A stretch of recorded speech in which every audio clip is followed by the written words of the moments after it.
أعوذ بالله من الشيطان الرجيم. بسم الله الرحمن الرحيم. الحمد لله القائل فصل لربك وانحر. أشهد أن لا إله إلا الله وحده لا شريك له، وأشهد أن سيدنا محمدا عبده ورسوله. القائل من كان له سعة من المال فلم يضحي فلا يقربن مصلانا.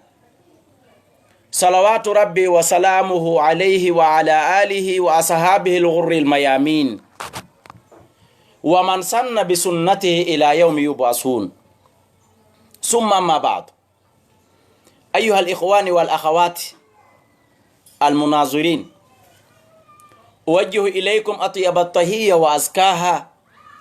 قائلا لكم جميعا السلام عليكم ورحمة الله وبركاته. كنا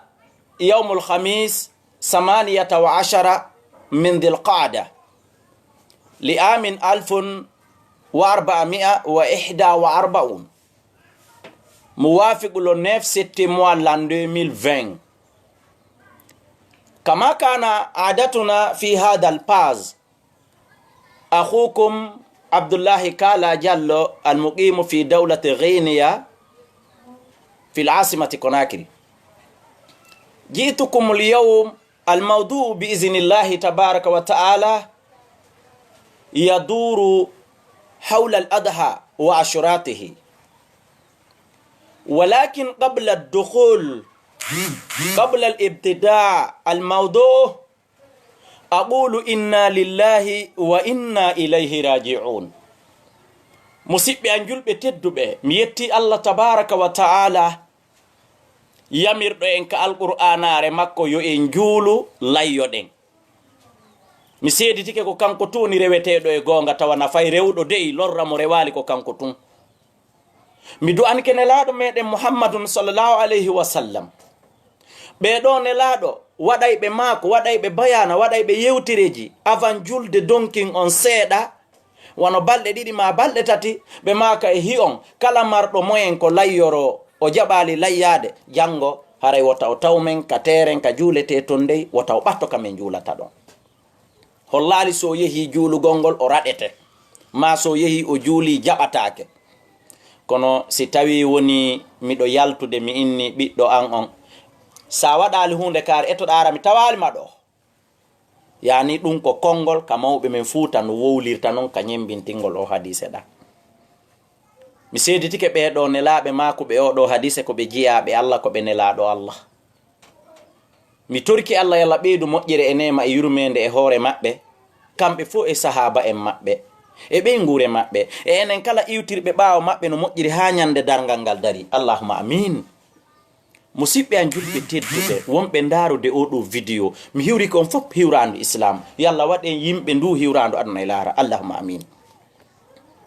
hande ko alkamisa ñande 17 sabbordu donkin en wowlino ndu wi'ete nanen ka arab, ko ndu ɗo lewru 12 ka lebbi meɗen hijiriya, ka duuɓi meɗen hijiriya, no hawrodiri ñande 9 lewru wi'etendu juillet ka lebbi an nasara hitande guluje 2 kama kana wano woniri non adamen on kala pihun hewtukun yimɓe ɓen hiɗen andi ɗuɗɗinay lande ɗen e fikun ɗon kisan lande fi ko wi'ete kon layya fuɗɗi arde hikka kadi ka téléphone. mi wiyo mi arka page meɗen ɗo mi ɓanginana en ko yowdiri e oɗo layya embere ko mi faami, embere ko Allah newinanila. kono musidɓe han julɓe, ɗo yo mi natande mawdu on mi muññini on fop fatunde o musidɗo men, ahijo men, imamujo men, da'ijo meɗen tedduɗo Cheikh Cherif Diallo. ya ahi Cherif wa ihdayi Allahumma ighfir laka hunaka wa wassa'a makanaka hunaka ya Allah ya Rahman ya Hayyu ya Qayyum. ko ayo musidɗo an a fatike hawnaki no gasa Allah naninte konguɗi komi woni wolde komi yurmina, hawnaki no gasa Allah naninte konguɗi woɓɓe go kadi ko wolata yurmina. mi inni waalo ka gabruma, yalla yanñane gabruma. yalla yaafama bakkatuji ko yaaduɗa yalla jaɓane dewe ko yaaduɗa minen iwtiri ɓe ɓaawo maɗa ɓen tawɓe ɓen ma yaali taw lajal muɗum timmali taw yo allahu on newinan men gollugol ko o yiɗi o yarli allah tamen tawro yo hersa muññini on fof ha hewta daa'iɓe karamokoɓe almamiɓe jannayɓe julnayɓe waajotoɓe ɗimmoɓe an e ɗimmoɓe makko kanko faati ɗon ko ɓaytun ɗo ko fii diina ko so tawino ko muradu ballon muradu politique laamu muradu ɗumɗa inne hande bayana ala e nder ɗe balɗe ɗo en waɗay dey national en waɗay férié kono la goɗɗo ala mayirde fi yo diina daro kala mayuɗo diina dari sabu ɗum haray nafaali mo hay kanko itti e sikke wuruɓe ɓen si tawino diina daroray sabu mayde goɗɗo harayno diina islam darino ke ila ñande ne laaɗo meɗen muhammadu sallah sallama wonɗo sabu diina kan hewti on ila ñande o faati walakin qama aboubacry ne siddiq radiallahu anhu kono sayyidina aboubacry dari darde mum nde ɓa yimɓe ɓen fokkiti manifestade woɓɓe fokkiti foñude aaligoy woɓɓe fokkiti bewde woɓɓe fokkiti wolugol konnguɗi ɗi labaka aboubacry inni man kana ya'budu llaha tabaraka wa taala fa inna allaha hayyun la yamutu wa man kana ya'budu muhammadan muhammadu gad mata kala tawɗo ko muhammadu rewata hiide muhammadu maayi kala tawɗo noon ko allah rewata allah no wuuri o mayata kanko dina tabiti si tawino na ɗum harayno menen meɗen mari sunu hande min joɗotako e réseaux sociaux ma e juulirde min na meɗen wadde bayana walakin dina ala darade fi o fatike dina ɓeyday kontinde bisinillah dina darotako kadi fi goɗɗo e amen menen kadi maayoyi en jelaki ɗum hay goto e men allahumma ighfir lahu warhamhu yalla yafmo yalla yurmini o fo kuntu fil badiya jiitu yani bil amsi laylan har min kadi miɗo ka fulawa fatude nden ko ɓaawo am waɗi wattina kadi ɓaawo am ko hanki jema mi hewtiti min kadi tawi ko kawraɓe an woni ko faati miɗo yehi toon mi muññini on qabla dukhul fil mawdu ɗo emi natande mawdu o nam musidɓe julɓe lande ɗen fuɗɗi arde wa haqqu laha hanani kadi lande ɗen kadi ara li anna yaqulu rasulu li kulli makanin maqal sabu ne laaɗo maki nokku kala no woodi ko gasete wowlede tenteni fenduɗo juulirɗe ɗen no fermi janngo e juma ko ɗum ɗo aadin futu bayno si tawino juulirɗe ɗen no udditi ko yowdiri kon e layya janngo e juma yontere e juma aro walakin hande miɗo ari on ɓanginalngol on seeɗa ko yowdiri e layyaji ɗin kon mi ari toya e vidéo ɗin mo ɓanginalngol en fi ko yowdiroyi e yawmu arafa musidɓe julɓe awalan ko confirmé ko wiyete kon layya ko sunna ko sunnatun muakkada ko sunna tentinaɗo wonande marɗo moyen ko sunna tentinaɗo wonande marɗo moyen no wode jomiraɓe gande innayɓe e layya on ko wajib ɓe dallinora hayso qala llahu tabaraka wa taala fi suratil kawthar fasalli li rabbika wanhar juulan hoorema juulan joomi ma boroɗa walakin ko ɓuri jiccude kon ko ɓuri sellude kon layya on wona o farilla wona o wajibi layya on ko sunna walakin muakkada tentinaɗo hukumu ha ñawre muɗum ndenni embere komi faami kon oɗo layya sa'atuha sa'i ka o waɗete ɗon yakunu fi salasati ayamin balɗe tati fi kala wonɗo e aduna on tawɗo hino faala e layyade yo o wonu pere yawmu nahar ko ɗum wiyete ñalande donkin wal ayyamu tashriki salasa wal ayyamu tashriki e ñalɗi ñaama yara ɗin yani ɗum ko ñande 11 e ñande 12 tawta ñande julde donkin yani ko ñande julde donkin yawmu nahar wa yawmu tashrik e ñalɗi ñaama yara ɗi yani al 11 wa sani asar ɗeɗo balɗe tati kadi fuɗɗa e hende tuma ila ka subaka salmina o oye ila ka iidi on juula salmina haray kadi dakhala al waqtu haray ko ila ɗon waɓutu on natata ila ka iidi on juula salmina ila ɗon leer hirsugol layya hewti leer boragol hewti kala hirsuɗo layya on qabla sala fahiya sadaqatun min as-sadaqat kama kana yani kama fi sadaqatil fitr man addaha ba'da sala huwa sadaqatun min as-sadaqat bi khilaf yani nulutondiri siko mudo on ko ya ittu si juula kala accuɗo ha juuli si itti ko sadaka o itti wona mudo. Amma layya on ko ya juulu si itta on yi Allah tabaraka taala innika layya fasalli li rabbika wanhar, juulan joomi ma tawsi boroda. Iwen don yahen ka suratul a'la famen alqur'ana qad fassara alqur'ana al ashiya'u kullu. Alqur'ana fensiti piji din fop fahimahu man fahima wa jahilahu man jahila. Fama dum on famudo majje on majjado. Amma ka mudo mayin ka suratu sabbis ma dowto allahi fasabbi bismi rabbikal a'la e konno aya on ardi on yafoto qad aflaha man salla wa zako mi yejjiti honno aya on ardi. Allah tabaraka taala wi en ka aya mo ɓurɗon lan andutude kono haaju ma yana e hunde nde marɗa nden ka suudu hara ko antiki mariya ɗaɓɓita aron kayid on yi aya on dogi ka hoore. Tayyib, Allah tabaraka taala qad aflaha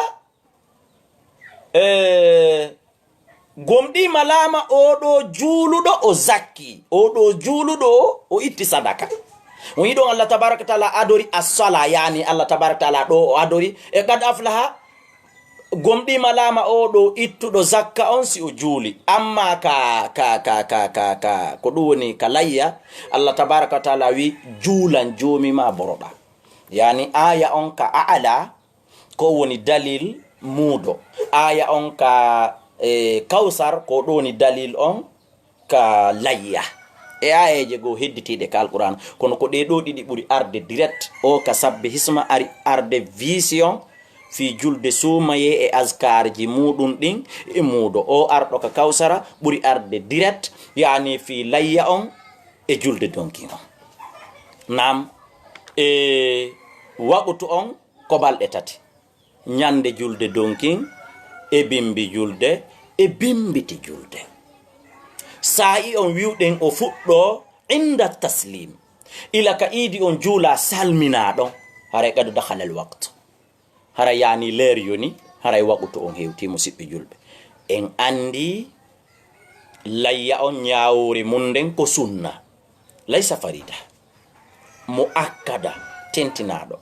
En andi sa'i kaw ittete ɗon fi salasati ayyam ko e nder balɗe tati: yawmun nahar wa yawmut tashrik, ñande julde donkin e ñalɗi ñameteɗi yareɗi. En andi waɓutu muɗum on. Tayibu, ko toɓɓere ɗimmere nden ko hikkotoɗon ko honɗum non layyete. est ce que miɗo wawi ƴettede finkare andi mi yaha kabururen felloya jawre, ma mi sooda jawre fellande nden mi waɗa nden ɗon layya, ma est ce que miɗo wawi layyade gertogal ma ɗum dokuwal, ma est ce que miɗo wawi layyade puccu, ma modi ɓayi pullo fuuta inni ka ndiyan iri o yandi yo hewtu ngesa tun objectif on koyo tew heɓo. est ce que miɗo wawi yawde awaka buuseri nagge kono peesa hella wona 60 kilo 80 kilo, est ce que miɗo wawi yawde ka buuseri mi sooda 100 kilo yandi de mi sela déplacagol e soodoygol nagge waɗugol déplacement hirsugol huttugol no neeɓi mi yaha mi soode a tewngo. est ce que ɗe lande ɗe mi landi ɗo yasihu? al jawabu la yasihu wala yajuz. ko ko mi landi ɗo fu dagotako. awa an hay sa natale landago la budda an yakuna min bahimatil an'am. ko wiyete layya kon ko be wona e memoraɗi ɗin wa an waw ha salasa kadi noneji mum ɗin ko tati: gerto tawaka, nduku tawaka, ko ɗi tati. ko wona nagge, imma an yakuna baqaran aw an yakuna ghanam aw yakuna iblun. ko be wona nagge, ma wona ngeloba, ma wona dammol. ko gotel e ɗiɗo piji tati. jawre sellata ko nde labawo, liƴƴi gasata ko lingingil janɗi, ko liƴƴi hetti wo ko mari tewu wo. la budda kadi an yudba, ko be kadi on tigi sooda ko wuuri kon ma ɓorna ko wuuri kon ka kulamo ma ka dingiramum hirsa. sellata kadi yawgol soodoya tewu ngon. hay sa yehi a soodoyi tewu yani 100 kilo menen men layyike nag kun 50 kilo ma dammum no gasa kun 15 kilo ma 20 kilo haray ko menen layyi, haray an a layyaki. ko be wona e tewu nemoraɗi ɗin ɗi façon ji tati kadi ɗimi konti ɗo: istami'u jiddan, miɗo faala yo njiyen to fota. imma an yakuna ghanaman, imma an yakuna baqaran, imma an yakuna iblu. ko be wona dammol, ma wona nagge, ma wona ngeloba. ko be kadi wona wuuru ɗum hara ko an hirsi, ma ko an lontini hirsowo. haray ko ɗum ɗo woni toɓɓere ɗimmere nde, yani an wa'uhu none mudum on la budda an yakuna min bahimatil an'am hayyan ko be wona ka tewu nemoradi tawa kadi ko wuru dum confirmé d'accord en feƴƴi ɗum ɗon ko ɗum woni toɓɓere ɗimmere nde toɓɓere ɗammere nde ya ahi a sinno joni en yahanay duuɓi ɗin toɓɓere aranere nden en andi ñawore mum ko sunna ka ko farilla toɓɓere ɗimmere nden waqtu mum on en andi miɗo wawi layyade ila nini ka ko hinde tuma en yewti ɗum toɓɓere tammere nden ko hunɗum layyete en yewti anno utatu rabia idan toɓɓere nayaɓere nden non joni toɓɓere nayaɓere nden a sinnu wa ashratuhu kadi ko duuɓi ɗin e sartiji muɗum ɗin ɗon andi ko tati kontunoɗen nanen kono wonta e joni nayi nanen wiwɗen ghanam awil bakar awil ibl walakin al ghanam hunaka sinfain si wi'ama dammi façon ji ɗiɗi no ɗon be'i e baali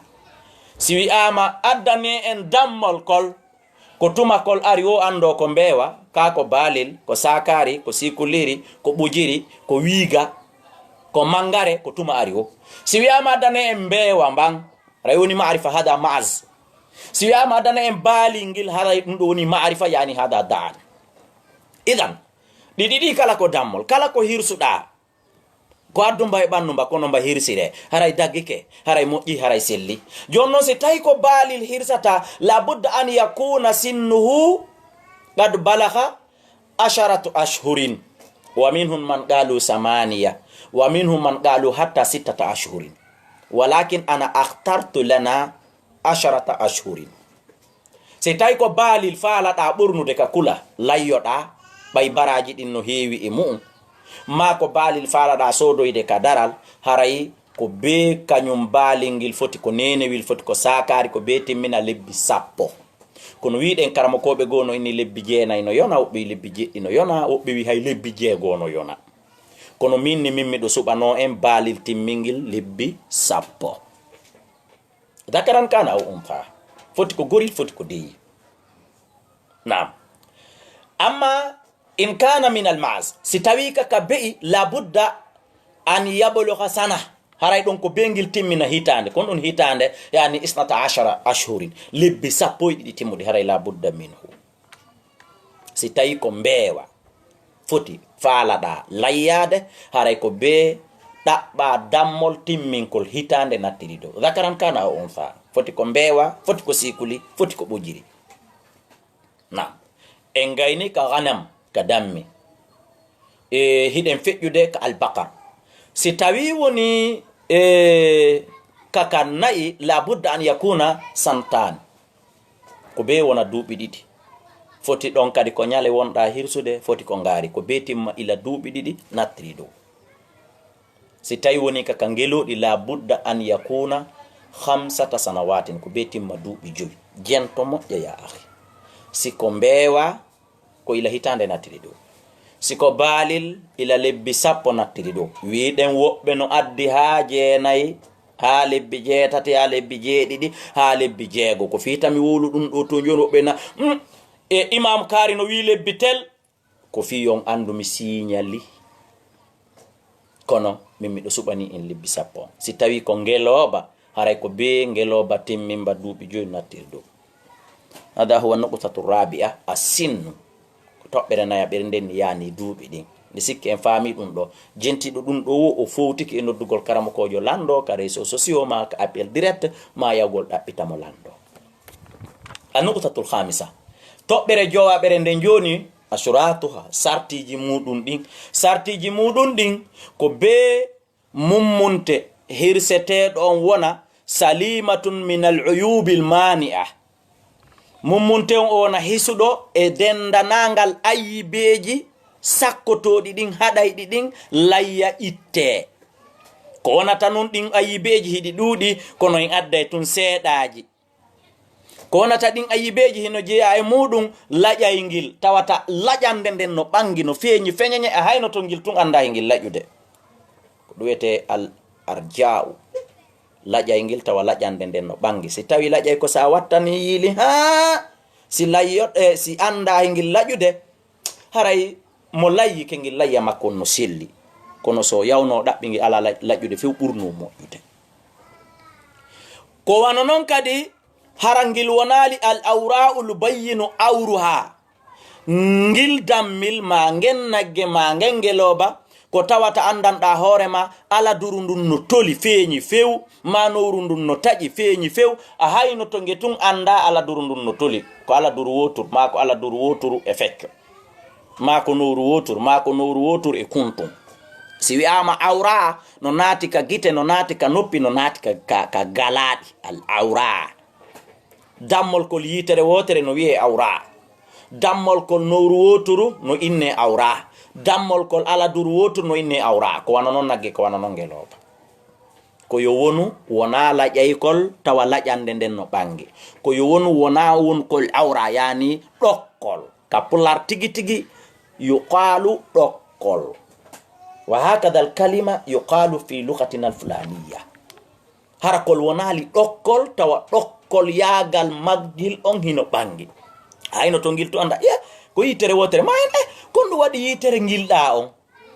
hay sika ka woɗɗi tawaye ko ndu waɗi ndu ala duru kon ndu waɗi nowru ngilɗa on a ɗon haray woni yubayyinu awruha haray ɗon ɗokkol yagal maggil ɗon ɓangi haray ngil ɗon kadi sellata hay si duuɓi ɗin timmi ɓay ngil woni laƴaygil laƴande nden ɓangi ma ngil woni ɗokkol ngol wiwɗen kaka piiji tati kaka nowru ka gite ka galaɗi ɗokkol yagal ɗon ɓangi feeñi haray sellata ko wana non kadi ka surutuji nde ngil latoto kadi yani horikol al marida nawnukol horikol al ajfa no nde kol wonata nawnukol no nawni waali kol ɗon kadi hirsetake ma wona horikol tawata horande nden kadi no tiiɗi ha yani laysa fiha mukhun hara yiɗo ngil be'il ɗo ma ngil dammil ɗo ma mbangeloba ɗo ma ngenage ɗo nandi ɗum ɗo fay fus ala laysa fiha mukhun si horike horande hawrunde yudbahu si nawni nawnare seeɗa yudbahu si woni laƴaygil kono hara ko laƴande nden ko seeɗa yudbahu si woni awra yitere nden no boni tun seeɗa ma ala nduru ndum no tori gokkun tun wano 10% ma 20% si ɗuuɗi ha 30% nowru ndun no iwi ma 30% yitere nden no boni ma 30% ala duru ndun no boni mi wattana en joni ka français fino famire haray tuzbah haray kol hirsete ko woni noon yawgol ɗaɓɓakol mara ayibe few ajiman haray ko ɗum ɗum ɓuri moƴƴude ko ɗum ɗum ɓuri laɓede ko sartiji ɗinni mi fillito nde wonata go'o wona laƴaykol laƴande ɓangude wona wonkol awra a ɗokkol tawa ɗokkol yagal on no ɓangi wona nawnukol nawnare tiiɗunde wona horikol ta horande nden permetatagil nde ngil jogoto buso fus fay fus ala ko ɗiɗo nayi fi a waɗi bahimatul an'am ko wino ɗen konnanen a hirsi nemoraɗɗi gotel e ɗiɗa tati en a kalifi ɗon fi a timmini kadi duuɓini hingil balil ɗo de timmini lebbi sappo de sangil ngil heɓi hitande goɗɗum ma mbangelo timmini hitande goɗɗum ma nayi ɗin ko duuɓi ɗiɗi wiya ɗo noon ko ga'un ɗiɗi tati hunni ma ko ga'un nayi hunni fi a timmini ɗum ɗum fof kono tawi ko hirsuɗa kon hisali e ɗi ayibeji nayi ɗimi yewtiɗo haray laayu jusiu haray wata yonde musidɓe an julɓe haray ko ɗum ɗo mi faala wattude e sokeje moɗon iwen ɗon fi raɓɓin ɗingol aren ka kafugol woɓɓe na usas ene no selli kamen ɗiɗo may hawta dammol aljawabu ko honɗum ajibu way ono iɗon wawi jabade ɗum aljawabu ko honnu la min e ɓeygo am men kafata dammi min e ɓiɗɗo am men kafata dammi min e gore am men kafata dammi alhanam ko wiyete kon dammol li rajulin wahidin ko fi neɗɗo goto mafhum famike ka ko fi neɗɗo goto ko ngil janɗi wo ko ngil tiiɗi wo ko ngil laba wo ko ngil sattifiri wo li rajulin wahidin ko fi neɗɗo goto amma in kana baqaran aw in kana iblin si tawi ko nagge ma ko ngeloba ko mba fanɗi wo ko mba fanɗi si tawi duuɓi happaɗi ɗin timmi no selli goto no selli ɗiɗo no selli tato no selli nayo no selli jowo no selli jeego no selli jeeɗiɗo par ce que ɗo kadi woɓɓe ay landagol cippiro molanago kadi naati ɗo fi lande ko yowndiri e ɗum ɗo woɓɓe inna ananayno inna ko beeton jeeɗiɗo kafata menen ɗo ko men jowo heɓi engasiɓe est ce que no selli noon kamen layyo ɓay innama ko jeeɗiɗo mi réserve sifa ngal landal ha kala jaɓuɗo darde vidéo mi taƴingal ɗo fi wi'ama jeeɗiɗo ko ya faamu ko ha jeeɗiɗo nanu fota ko ha jeeɗiɗo kafata na wi'ama dey ko jeeɗiɗo kafata andi hunaka farqayin andi différence ji ɗinno ɗon ko jeeɗiɗo kafata ma ɗum o oye ko ha yimɓe jeeɗiɗo kafata awa ɗo noon ko fanda kon ko ha yimɓe jeeɗiɗo kafata ɗiɗo kafay dam nagge ɗiɗo kafay ngeloba tato kafay nayo kafay njowo kafay jeego kafay jeeɗiɗo kafay intaha feƴƴata ɗon ko ɗum ɗo musidɓe julɓe landal kadi no ton usage menen ko amérique men woniri ma menen ko europe no men woniri est ce que no selli kamen jonna ka fulawa ton ɓe hirsana men layya on ma kamen jonna lagine ton ɓe hirsana men layya on aljawab ko on ɗum jawabu en ko on ɗum nam ya juusu no dagi nde wona ton jonna mbuɗɗin men hirsa ɗo jokka haju ma jokka life ma jokka golle ma ton masalan sa addi mbuɗɗi men watti ka jiba men salike layyade allah yoɓete baraji layyi ɗon allah letta jogiiɗo mbuɗi ɗi on en ma ɗum masalan o joɗoti e muɗum layya on ga ha balɗe wi'ade ɗen feƴƴi so hirsi neeɓi few o acci ha da dumun ne on timmi happa ɗon feƴƴi balɗe tati ɗe minni ɗen nanen ka awwalu ka aranu haray an layya ma on timmi o jaɓama nettin ɗon ko mari bakkar ma ɗum masalan o yehi o ndaroyi nakkum ma dammum a addi mbuɗi timmuɗi misal o addi o yehi o soodoyi ko tawata gotel e ɗi ellaji ɗim yewti ɗo no woodi e nder maggel par ce que amana on no fanɗi al amana on o woɗɗini majjude hakkundeji meɗen haray ɗon on an kadi andu kadi sahha adhaka layya maɗa on selli bakka toon haray ko hoore o ɗa sansutuɗo wayo wasi e mayowo ɓe ndasi famike ngal landal ɗo kadi mi itti e ngal ɗo kadi embere gandal angal al jawabu naam yajuzu no dagonde wonata ton jonnaga min hirsa landal kadi no ara ene ustasio est ce que no selli ka sonnajo hirsana hoore mum layya sonnajo ɓeygu am ma biro am ma bandira ɓe wallina nagge ngen ɓe hirsama dammingel al jawabu ko honɗum jawawi ko honɗum naam yajuzu no dagi wali mala ko fi onno hatta waya muslima on ko julɗo pourquoi pas sonnajo hirsay naam kala sonnajo joɗiɗo ha gertogal ngal harmi fi gorko alaɗo ma dammingel harmi fi ɓa gorko alaɗo maayi harmi hirsaka himo ɗon laɓino ɗon ko o julɗo haray mo duwa julɓe ɓen dammol anasfamike naam haray mo duwa en nagge haray mo duwa en dammil dans les conditions normales ko hirsay no labano pour le fou tawi hoore nagge no teddani segele e jajiraɓe an on nani ɗum ɗo kono so jaɓi wakkileme c'est à dire halfineme hirsa e ɓiɗɗan yahi hirsana lanɗa ma modi an mi watti e sokeje mo hirsane lanɗa ma koto hirsana ma ustase en hirsanela ɗo suɓani ma ɗum wondude sa hirsi jais hirsande ma nde no selli e haysimo fiilade wona julde noon mo wawi hirsude hada howa ngal ɗo landal kadi hino sakiti moƴƴa si tawi ɗum feƴƴi musidɓe julɓe mi reesima gokkun albid'atu lladi bada annasu fi hada l adha yimɓe ɓen no fuɗɗiti bidi'aji seeɗa e nder oɗo layya ka husulul ghanam wano lootugol dammongol ka taw ha laaɓa pos wallahi wa minhum man yuwaddi'una almadbuh hino e maɓɓe taw desa salli gayɓe dammol hirsetengol ngol ma nagge layyetenge ngen ma ngeloba layyetema ba no e maɓɓe salli gayɓe taw dammol kol ha moƴƴa taw salli ganji hada bidia ɗum landaka ton lootugol ngel ha laaɓa hada bidia ɗum landaka ton woni ɗiɗi ete tun ka hirso ton no hara tengu rukaki ko ngu haaju ame woni mum ko ngu haaju ame woni ete hara tewu ñaame tengu hara ngu rukaki hino jeeya e bidi'aji alladi bada'aha nnasu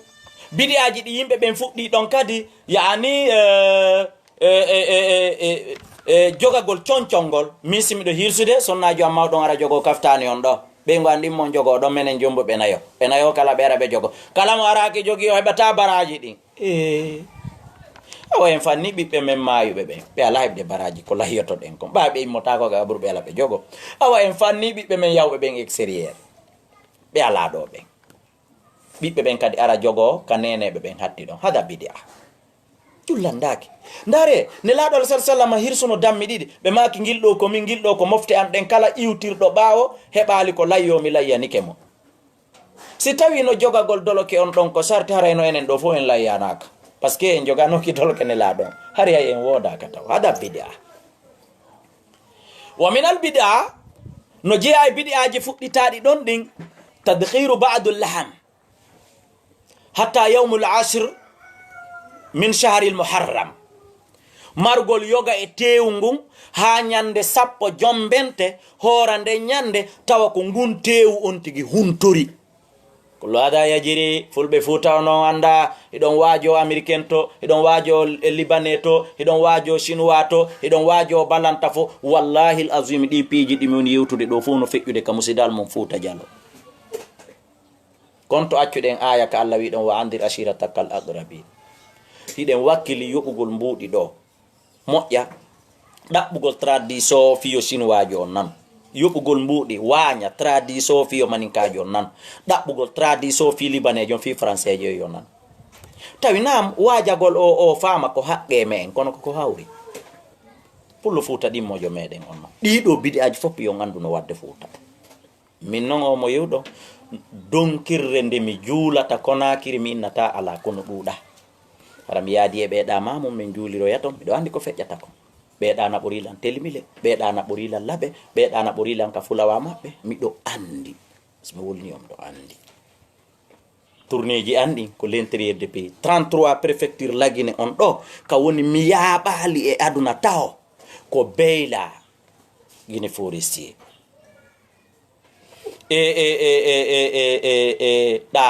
da Kerawani hot Guinée et Koubia moy Guinée ko di tati tous les 30 préfectures restants préfecture ciapantati luttudi ni miyehi harako sous préfecture par sous préfecture naya golde ha ka préfecture centrale to district par district wonni on do ande donc di do fo kullu hada min al bid'a hidi dudi kono yondi no ren di do fita video juutu pandi mbudi nyamano waddo video nyamano ndarobe kati on tigi hatto jina sago makko on ndara video on fo kono so wi on ndara en do fo pasu ko lannay moyenji ala menen ga na wi fi me woni gollirde menen ko hocca moda ko beri kum men sarsi o men wowla beri dum ma men ndara on beri dum mafhum dum do fo ko bidiyaaji yo jama on wodito jonnon arten don wa minal adab no jeya e nediji layyoto don ko ni itorta so hebi fere an ka soron ko wadde dum layya makko no selli walakin yustahabbu lahu hino yidana mon de on ne itorta dido nediji fiyo baraji makko din beedu timude hino jeya e mudum ilaka go'or ilaka lewru donkin dun dari o reno haraw ital peda o fembaki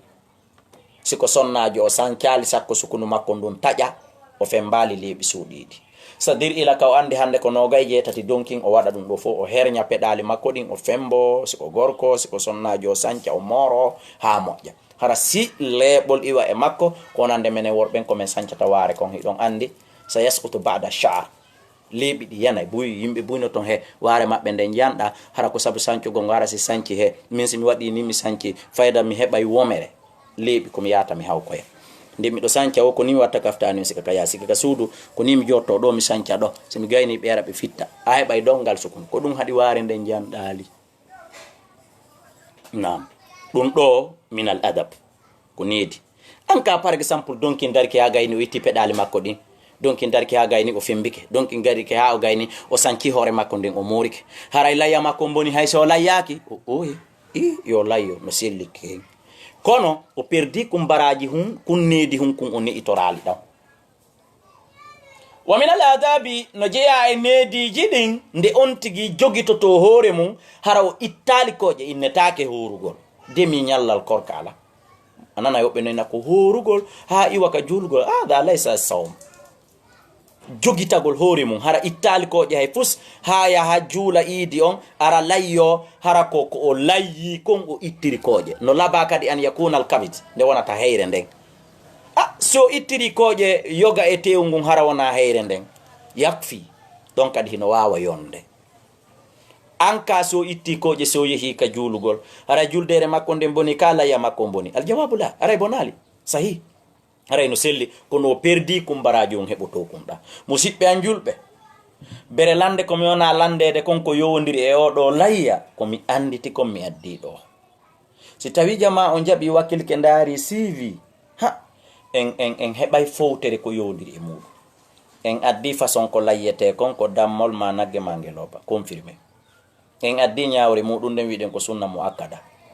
wona farilla wona wajibi en addi duuɓi ɗin sika ka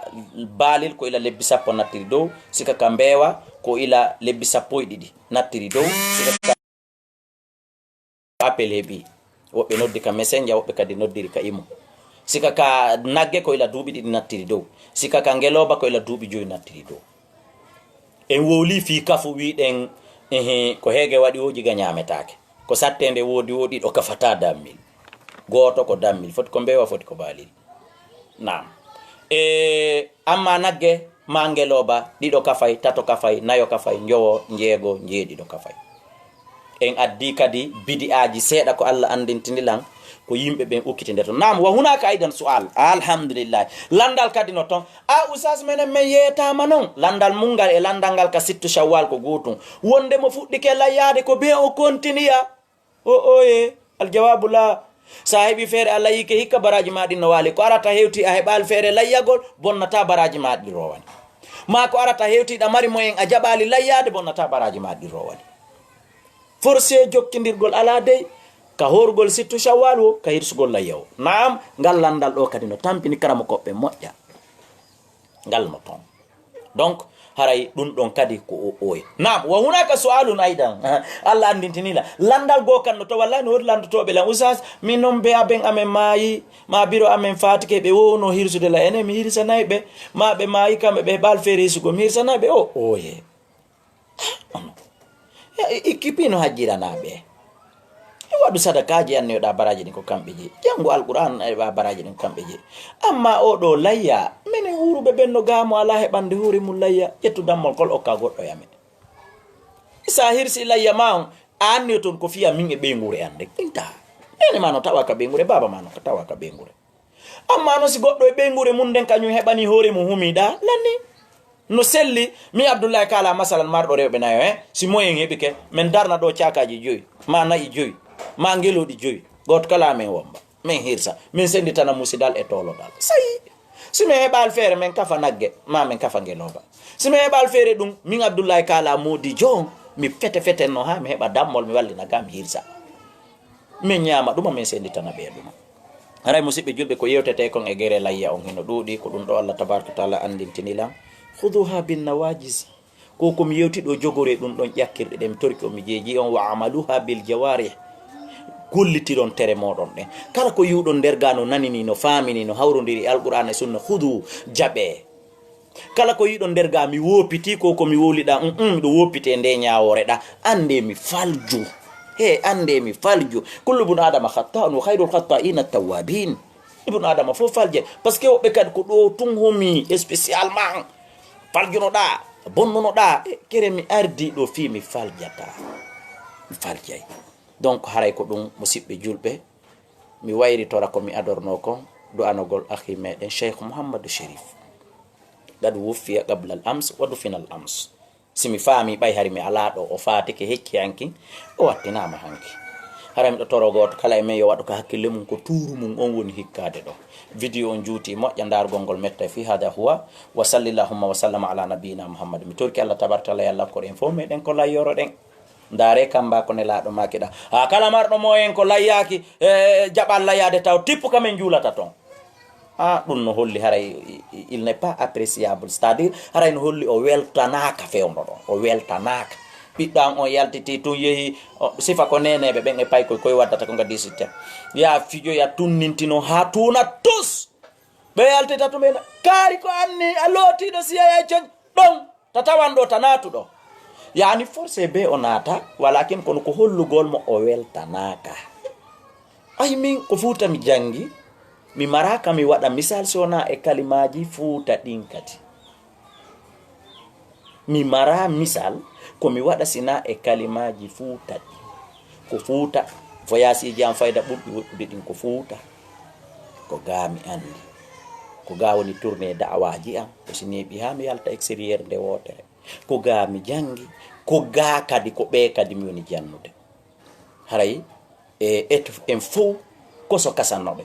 toroɗen Allah arsika en mummunte gotele ɗiɗo tati layyoɗen mi toranke en fof ɗum Allah allahumma amin ربنا آتنا في الدنيا حسنة وفي الآخرة حسنة وقنا عذاب النار ربنا آتنا في الدنيا حسنة وفي الآخرة حسنة وقنا عذاب النار ربنا ظلمنا أنفسنا وإن لم تغفر لنا وترحمنا لنكونن من الخاسرين يا الله يا رحمن يا حي يا قيوم وآخر دعوتي أن الحمد لله رب العالمين